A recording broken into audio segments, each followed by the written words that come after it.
Hello, we have Naomi here, and I'm Campbell Moore from Harcourts Coastal.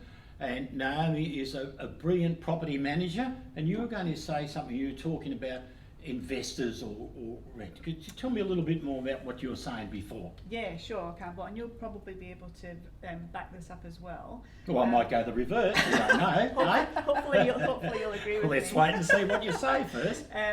So quite often, owners think that they're maybe being sympathetic or doing their tenants a favour by keeping the rent really quite low. And my advice is it's actually better not to keep it too low. It's try to keep it up to market value if you can, because if something happens and you need to sell that property in the middle of a lease, for example, and the rent is not where it should be, an investor is not going to be able to purchase it because the figures just won't make sense. They won't be able to buy at a high price with a low rent.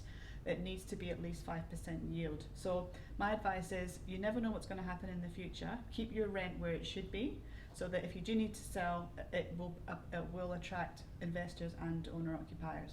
Yeah, because circumstances can change. They might have a good tenant, but all of a sudden tenants have been there for 3, 5 or 10 years. All of a sudden their rentals are super low, so it's very difficult for those owners to sell the property, isn't it? Exactly, especially if it's for a good price, I mean. Yeah, yes. Especially if it's in the middle of a lease, then obviously an owner occupier, they're not going to be able to move in, so it can only attract investors.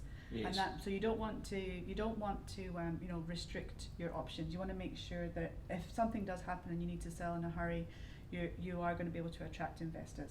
And I sell to a lot of investors, etc. And they look at the returns. What's the rent? What's the body corporate if it's a body corporate situation? And they do their figures based on that. So if it's super low, it's hard. And that's why it's really important to get a property manager like Naomi, pumping your tyres up here, Naomi, a property manager that is looking after the landlord and keeping the rents up, but also looking after the property rather than being delegated to someone else where it's task focused. Someone does the trust accounting, someone else does the inspections, or someone else does the checking out of the tenants, etc. Is that a fair call?